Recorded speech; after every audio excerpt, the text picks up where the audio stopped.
Olá, bem-vindos a mais uma edição do programa Explicando Direito. Hoje recebemos o ministro Douglas Alencar Rodrigues, do Tribunal Superior do Trabalho, que vai conversar conosco sobre os desafios para a jurisdição social no Brasil. O nosso convidado é graduado em Direito pela Universidade de Brasília, UNB, mestre em Direito das Relações Sociais e doutor em Direito Constitucional pela Pontifícia Universidade Católica de São Paulo. Foi aprovado em concurso público para ingresso na carreira da Magistratura do Trabalho, realizado pelo Tribunal Regional do Trabalho da 15ª Região em 1990. Passou a integrar o quadro de magistrados da 10ª Região mediante permuta em 1992. Toma posse como ministro do TST em 22 de abril de 2014, em vaga decorrente da aposentadoria do ministro Pedro Paulo Teixeira Manus. Já foi presidente da Associação dos Magistrados da Justiça do Trabalho da 10ª Região, a Matra 10, vice-presidente da Associação Nacional dos Magistrados do Trabalho, ANAMATRA, e vice-presidente da Associação dos Magistrados Brasileiros. Foi indicado pelo TST para compor o Conselho Nacional de Justiça, biênio 2005-2007. É membro da Academia Brasileira de Direito do Trabalho e do Instituto Brasileiro de Estudos Constitucionais, além de ser professor titular do Centro Universitário IESB. O ministro integra a 5ª turma e a subseção 2, especializada em dissídios individuais do Tribunal Superior do Trabalho. E temos o prazer de recebê-lo para ponderar, conversar e desenvolver conhecimento sobre temas jurídicos e sociais, visando ao aperfeiçoamento das relações sociais. Seja muito bem-vindo, ministro Douglas Alencar Rodrigues. Muito obrigado, doutor Antônio Veloso Peleja Júnior, querido colega magistrado. Eu quero agradecer o convite para participar deste importante programa e agradecer a minha querida amiga, desembargadora Helena, que foi a responsável pela minha aproximação com essa escola judicial, que é uma referência entre as escolas judiciais no Brasil. Uma alegria, uma honra, estou aqui à disposição, doutor Antônio. Ministro, sempre um prazer recebê-lo. E o nosso programa, nós fazemos um bate-papo, são algumas perguntas, e eu vou lançar a primeira delas. Certa vez, em uma palestra, o senhor falou que a Constituição assume uma importância fundamental na sociedade civilizada e nas sociedades ocidentais, e que toda comunidade jurídica, com maior ou menor grau de sofisticação na sua estruturação, é regida por uma Constituição. A partir de observações sobre jurisdição constitucional, o senhor poderia nos apresentar uma reflexão sobre direitos sociais, entre os quais se inserem os direitos trabalhistas? Com certeza, uma proposição inicial muito interessante, essa que diz respeito aos direitos sociais, ao papel que eles desempenham nessas sociedades ocidentais que se pretendem desenvolvidas. Nós acompanhamos a história que forjou os vários modelos de estruturação das sociedades ocidentais. Tivemos aqueles 3 paradigmas, né? O Estado liberal de direito, o Estado social de direito, e estamos agora vivenciando os desafios para a implementação desse nosso modelo, que é o Estado democrático de direito, no qual ganham importância, ganham centralidade os direitos sociais. Evidentemente, os direitos sociais compõem essa história evolutiva, essa luta do homem, essa aspiração natural e permanente por liberdade e igualdade e fraternidade, sobretudo nesse nosso momento em que estamos vivendo, em que a solidariedade é um dos vetores importantes que devem pautar a conduta dos atores públicos e privados. Não por outra razão, nós temos uma Constituição de 1988, que já passou por diversas emendas, é certo, mas que permanece fiel, àquele eixo central que reafirma a centralidade da dignidade humana, dos valores sociais do trabalho e da livre iniciativa, como eixos centrais para o nosso progresso, desenvolvimento social. Nós temos, na Constituição de 88, um capítulo importante que diz com a ordem econômica, temos um outro, não menos relevante, que envolve os direitos da própria ordem social, e nós aqui na Justiça do Trabalho, particularmente no TST, estamos inseridos num processo histórico de defesa, realização e promoção de direitos sociais no campo das relações entre o capital e o trabalho. É um desafio permanente, porque nós estamos assistindo a um processo complexo de mudança dos modos de organização produtiva, a uma crescente automatização de processos de produção, a plataformização, ou quem sabe a uberização da economia, a possibilidade do uso intensivo da terceirização, enfim, assistimos a um processo de mutação econômica importante, com impactos expressivos no mundo do trabalho. E tivemos em 2017 uma reforma legislativa que trouxe bases novas para o nosso modelo que estava estruturado desde os anos 30 do século passado. Foi consolidado em 43, experimentamos alguns avanços, algumas rupturas em 1988, sobretudo no campo das organizações sindicais, mas um sistema que acabou forjando corações e mentes durante tantas décadas e que romper com ele, por isso, tem sido muito difícil para muitos dos operadores jurídicos, advogados, magistrados, membros do Ministério Público, professores universitários, sociólogos, enfim, auditores fiscais do trabalho. Há um certo temor com esse novo mundo que o Poder Legislativo introduziu, esse novo marco legal de 2017, que foi alvo de muitas impugnações perante o Supremo Tribunal Federal, em ações de controle concentrado. Decisões várias foram proferidas, confirmando a validade constitucional de muitas dessas inovações. Mas, ainda assim, nós assistimos a uma resistência na assimilação dessas novas normas, entre as quais, talvez, doutor Antônio, eu deva falar sobre a centralidade da autonomia negocial coletiva, esse poder que a Constituição confere aos sindicatos para celebrar acordos e convenções, para dispor sobre as condições em que o trabalho deverá ser prestado, no âmbito, claro, das representações dessas entidades. E o Supremo Tribunal Federal, desde 2015, vem reafirmando que o negociado sobre o legislado deve ser levado a sério, já estava previsto no texto constitucional originário de 1988, a reforma de 2017 procurou avançar nessa direção, dizendo quais seriam os direitos absolutamente indisponíveis. É uma pergunta um pouco abrangente, eu faço apenas algumas digressões iniciais, porque sei que poderemos aprofundar um pouco mais à frente. Mas, em síntese, eu diria que nós estamos vivendo um momento delicado, de profunda transição nos modos de organização produtiva, com impactos nas relações de trabalho. Também assistimos a uma profunda mudança do nosso marco legal regulatório da relação capital-trabalho, e esse choque entre a perspectiva histórica tradicional de muitos operadores jurídicos, resistindo às inovações, tem feito com que o Supremo Tribunal Federal acabe, por sucessivas decisões, esvaziando ou minimizando os espaços de atuação dos juízes do trabalho. O que eu quero dizer é que há um processo preocupante em curso de redução da nossa competência material, e esse processo parte de um pressuposto de que seria essa nossa, talvez, incapacidade de assimilação dos novos tempos para esses novos conflitos, para arbitrar esses novos conflitos. Enfim, é um tema bastante complexo, porque também a pergunta toca na questão da jurisdição constitucional, e o Brasil, já dizia Canotilho, tem a Corte Constitucional mais poderosa do planeta, porque nós temos uma série de instrumentos processuais, de técnicas interpretativas e decisórias, de princípios que orientam essa atividade de defesa da Constituição, que conferem esse protagonismo à nossa Suprema Corte.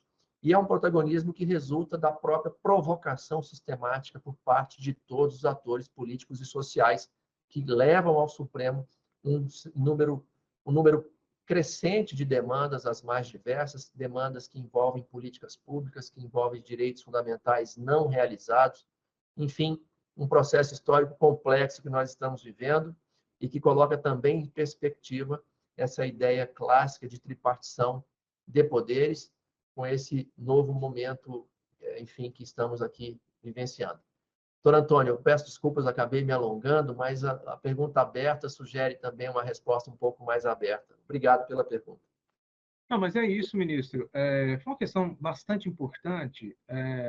A sociedade ela se desenvolve, as relações se tornam complexas, novas relações surgem, às vezes e muitas vezes assimétricas, e decisões judiciais também surgem para regulamentar essas situações. E a doutrina, as entrevistas, né, a publicação de livros, a academia em si, simpósios, são instrumentos bastante importantes, né, para a divulgação dos entendimentos, dos vários entendimentos. Nós somos uma sociedade aberta, né, de intérpretes da Constituição, né, e, por isso, todos nós devemos dar a nossa parcela de contribuição nessas discussões. Mas, ministro, nós verificamos, né, a sociedade verificou uma situação bastante interessante, tá, nas eleições passadas, que foi justamente o assédio eleitoral nas relações trabalhistas. Tá? E eu atuei, né, como juiz auxiliar do Tribunal Regional Eleitoral aqui do nosso estado, e acompanhei bem de perto também, né, proferi até uma palestra no Conselho Nacional de Justiça sobre esse tema, e acompanhei de forma muito perto, de forma muito próxima, essa situação. Tá? Nas eleições passadas, houve mais de 3.000 denúncias de assédio eleitoral, não não há uma tipificação adequada dessa figura. Tá? Eis que surge a justiça laboral, a justiça do trabalho, que foi uma das grandes garantes da eleição, das eleições passadas, eleições gerais, às quais eu me refiro. O ministro pode fazer algumas pontuações dessa assimetria, dessa imposição de vontade, suprimindo o outro, menoscabando o outro, coisificando um outro? O ministro poderia nos agregar? Doutor Antônio, obrigado pela pergunta, uma pergunta bastante interessante, que parte de um pressuposto que nós presenciamos e constatamos diuturnamente nas ações e recursos que tramitam na Justiça do Trabalho. A relação capital-trabalho é uma relação em si assimétrica. O trabalhador se coloca à disposição do empregador, ele precisa do emprego e, por isso, assume uma certa posição de vulnerabilidade. E, obviamente, nós sabemos que a democracia ela surge na história como um meio de realização de valores humanos, um ideal de estruturação, de conformação política dessas entidades públicas, né, que são essas diversas nações, e é absolutamente inadmissível que o direito fundamental à liberdade de exercício da cidadania por meio do voto possa ser, de algum modo, tolhido, contingenciado, influenciado, como nós assistimos em alguns casos graves nas últimas eleições. Nós vivemos no Brasil uma polarização política expressiva nesse último processo eleitoral para a presidência da República, mais ou menos o que se assiste hoje nos Estados Unidos da América. E, dentro dessa lógica do tudo ou nada, campanhas e argumentos terroristas são apresentados de parte a parte, mas uma coisa é certa, a vulnerabilidade do trabalhador que justifica inclusive o eixo maior do direito do trabalho, que é o princípio da proteção, não poderia ser explorada por empregadores incautos que, a pretexto de fazer prevalecer a sua opinião pessoal e política, constrangiam seus colaboradores, os seus empregados, a votarem numa ou numa outra candidatura. Isso, de fato, é lamentável. Toda relação jurídica, sobretudo contratual, pressupõe boa-fé na sua celebração e também na execução. O fato de alguém se vincular como empregado não significa renúncia absoluta à condição de cidadão. Há deveres anexos que decorrem da boa-fé objetiva e o respeito à individualidade é algo intransigível. Nós não podemos admitir qualquer tipo de ingerência, de qualquer intervenção empresarial nessa autonomia de que devem dispor todos os cidadãos, especialmente aqueles que se encontram em posições de subordinação jurídica, de vulnerabilidade. Portanto, a ação do Ministério Público e do Judiciário Eleitoral foi decisiva também da Justiça do Trabalho para coibir esse tipo de medida. as ações civis públicas, as obrigações de não fazer, os danos morais coletivos, as treintes, enfim, essas multas por obrigação, por descumprimento de obrigações de fazer e não fazer, são sempre muito adequadas para coibir esse tipo de medida lesiva a um direito fundamental, direito de primeira dimensão, direito civil e político, que é o de votar e ser votado com absoluta liberdade, liberdade de consciência. Portanto, cumprimento, doutor Antônio, pelo trabalho prestado à Justiça Eleitoral e pela defesa que faz dessa liberdade de voto, que é fundamental em qualquer democracia. Com efeito, ministro, o ministro Luiz Roberto Barroso, à época, né, estabeleceu convênio com a Justiça Trabalhista no sentido do exercício, de uma fiscalização, digo, justiça como um pool de atores, né, envolvendo o Ministério Público do Trabalho, que exerceu de uma forma, a sua legitimidade passiva de uma forma bastante atuante. Mas, ministro, uma questão para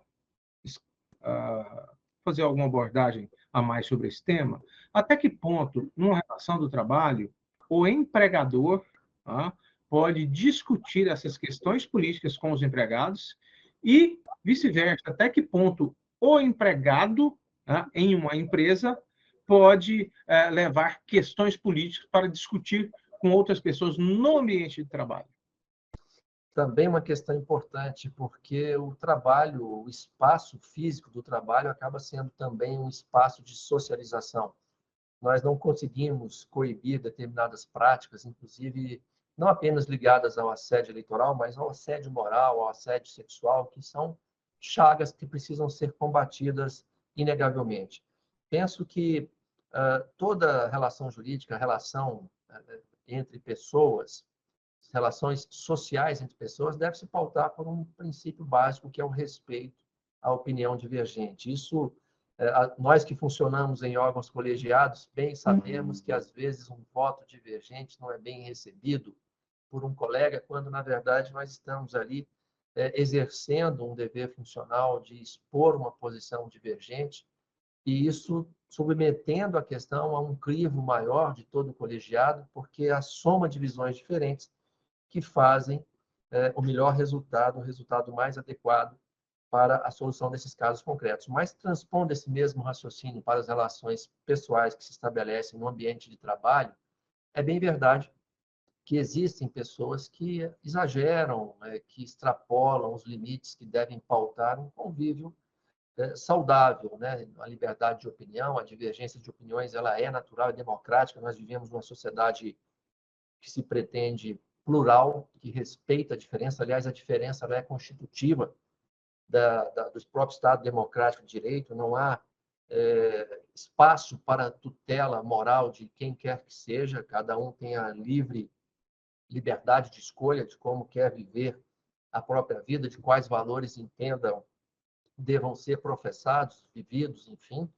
Mas a questão passa por uma lógica muito básica, que é a lógica do bom senso e da boa-fé. O empregador pode, eventualmente, conversar dentro de um ambiente de trocas, sem nenhum tipo de influência, mas apenas de ponderações, como os próprios colegas de trabalho fazem naturalmente. Agora, impor, promover esse assédio, como nós assistimos em algumas situações, dizendo que se não fosse eleito candidato, seriam mandados embora, enfim, esse terror psicológico é inaceitável. Há que se diferenciar a relação jurídica de emprego das relações sociais que se travam no ambiente de trabalho, portanto, e aí entra a lógica do bom senso, a lógica do razoável. Nenhuma questão fática, nenhum problema jurídico pode ser resolvido sem essa lógica do bom senso, a lógica do razoável. Dizia um juiz já falecido, um ministro aqui do tribunal aposentado e que veio a falecer há não muito tempo, que para um juiz ser um bom magistrado é preciso que tenha bom senso, sobretudo bom senso, que se conduza com tolerância, com respeito à diferença. E ele brincava, se souber direito, ainda tanto melhor. Sorte que, doutor Antônio, eu não sei se respondi, mas eu fico à disposição para embargos declaratórios acadêmicos. Com certeza. Mas, ministro, uma questão que está muito em pauta é a necessidade de efetivação dos direitos sociais. Tá? Como é que o senhor vê essa relação entre o poder judiciário e a efetivação das políticas públicas com foco na promoção dos direitos sociais? Há uma ativização maior do judiciário é necessário? Ele deve se manter nos limites das linhas demarcatórias dos três poderes? Outra pergunta difícil, uma pergunta que remete a um quadro complexo que nós poderíamos, inclusive, invocar o que se denominou de processos estruturais. Eu tenho aí o privilégio de compor o corpo docente de uma instituição de ensino superior aqui em Brasília, na qual há um programa de mestrado profissional. E o eixo desse programa diz com os direitos sociais, processos reivindicatórios, e a minha disciplina envolve, se chama Clínica em Direitos Sociais, ações práticas para a resolução de problemas complexos. E nós observamos que os alunos desenvolvem muitas pesquisas ligadas ao papel do Poder Judiciário no campo da implementação de políticas públicas. Isso traz uma série de dificuldades. Veja, por exemplo, a questão que diz com o acesso a medicamentos, a tratamentos de saúde, questões que afetam a própria capacidade das entidades públicas, as pessoas jurídicas de direito público, de atenderem a essas demandas sociais por saúde.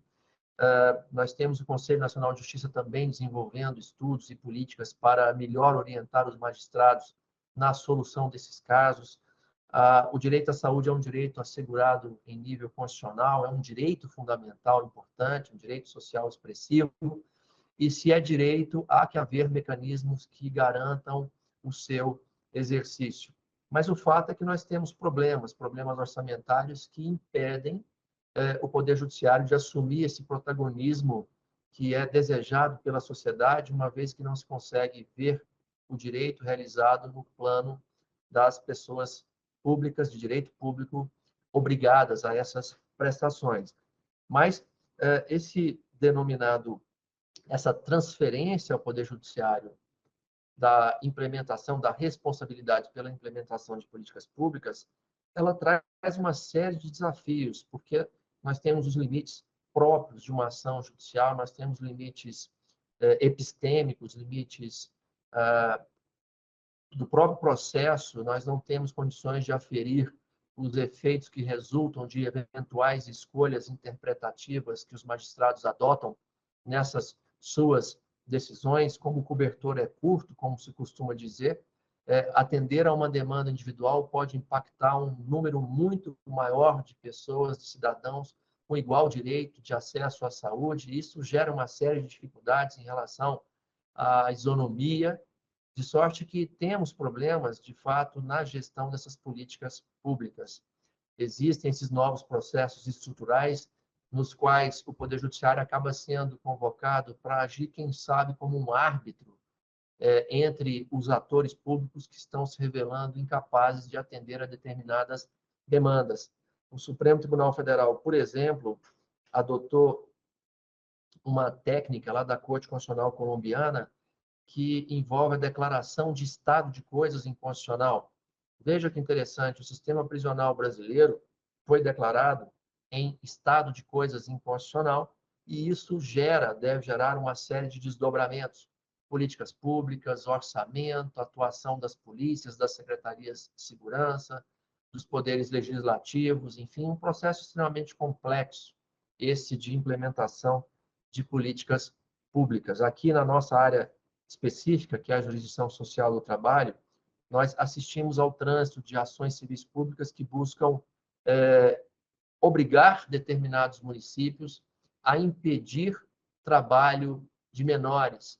E nós sabemos que isso é uma chaga social, sonhos são frustrados, não se rompe com esse ciclo maligno de miséria, porque sem acesso à educação não há condições de emancipação social, mas pretende-se, por exemplo, que os municípios sejam obrigados a recolher todas as crianças que se encontrem eventualmente em sinais de trânsito, vendendo balas e doces, ou nas portas dos supermercados, são obrigações de fazer de difícil execução, a inclusão dessas crianças em escolas públicas com dignidade, enfim, são casos dramáticos e o uso do poder judiciário acaba trazendo todas essas dificuldades, porque a lógica da solução da ação judicial, do contraditório estrito, acaba sendo insuficiente, segundo me parece, para a resolução de problemas sociais tão complexos como esses que eu estou aqui referindo. Mas temos um comando constitucional que diz da inafastabilidade do controle judicial, temos um Ministério Público dotado de instrumentos que buscam assegurar a efetividade a esses direitos sociais, são direitos assegurados na Constituição em vários diplomas infraconstitucionais, de sorte que temos que encontrar caminhos e respostas plausíveis, razoáveis, para esses desafios que se apresentam ao Poder Judiciário. Com efeito, o ministro fez importantes ponderações acerca das limitações do Poder Judiciário, inclusive orçamentárias. E nos processos estruturais, o ministro cita a questão do estado de coisa inconstitucional, nas sentenças colombianas, e para resolver aquele imbróglio, tá, no caso das penitenciárias, tá, e como qualquer processo estrutural, há de haver um pool de atores, tá, dos diversos poderes, da sociedade civil, para tentar resolver esses problemas, que são problemas reais que afligem a sociedade, várias sociedades, a brasileira, latino-americana, colombiana. Mas, ministro, o senhor foi um dos organizadores do livro A Jurisdição Social no Brasil e o Futuro do Trabalho. Poderia nos contar um pouco sobre os estudos, discussões, falar um pouco sobre esse livro? Com certeza, é uma pergunta também muito interessante, porque desde 2018 nós assistimos a uma alteração da Lei de Introdução às Normas do Direito Brasileiro, que impôs uma série de deveres novos a nós magistrados. A perspectiva do denominado consequencialismo foi adotada e nós precisamos, então, nos habilitarmos a responder a esses grandes desafios que são trazidos em inúmeras ações. Há algum preconceito quando se fala em análise econômica do direito, quando se fala em consequencialismo, em utilitarismo, em pragmatismo, que são vertentes filosóficas importantes que não, obviamente, podem subjugar o sentido mais evidente da ordem jurídica, mas que devem ser tomados em consideração, em muitos casos, para a resolução de problemas complexos, problemas difíceis que são trazidos ao Poder Judiciário.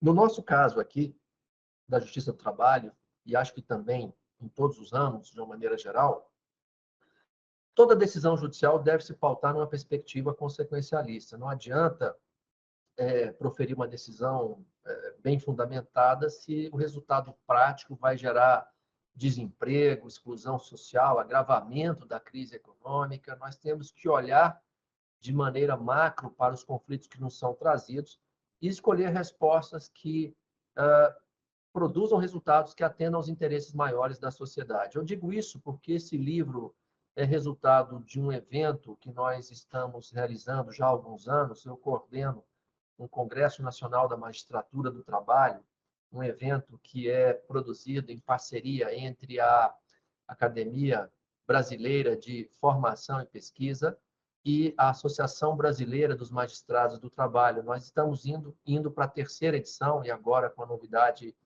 de um congresso internacional, e a ideia é aproximar trabalhadores, empregadores, o mundo acadêmico, professores e alunos, magistrados, advogados, membros do Ministério Público, criar uma grande ágora para a discussão de questões importantes do mundo das relações de produção, não só capital-trabalho em sentido estrito. Nós discutimos infraestrutura e logística, direito regulatório, direito concorrencial, direito ambiental, uma pauta bastante abrangente que tem produzido resultados virtuosos. Nós estaremos agora em Foz do Iguaçu entre os dias 28 e 30 de novembro. Doutor Antônio, me permita aqui o comercial. Num congresso muito importante e um congresso que permite essa integração entre magistrados com a sociedade. Uma integração não apenas do ponto de vista social, mas, sobretudo, uma integração para a exposição das visões que todos esses atores possuem em relação a temas complexos do mundo do trabalho. Isso tem sido bastante interessante, porque normalmente nós, magistrados, fazemos eventos ou participamos de eventos que são produzidos por magistrados para magistrados, sem que haja uma integração maior. O que eu quero dizer, em síntese, é que esse livro é fruto dessa discussão aberta com atores sociais os mais diversos, e é uma oportunidade, tem sido uma oportunidade muito interessante para que esses grandes desafios que se colocam a partir da automação, da plataformização, da uberização da economia, da terceirização, possam ser pensados e debatidos, auxiliando os magistrados na solução dos conflitos. Ministro, perfeito. Vossa Excelência abordou diversos temas. A sociedade evolui, as demandas complexas chegam ao Poder Judiciário. O ministro falou de diversos temas, área da saúde, medicação, alto custo, análise econômica do direito, consequencialismo. É preciso sempre que a magistratura esteja bem preparada, com escolas bastante fortes, tá? Obras acadêmicas.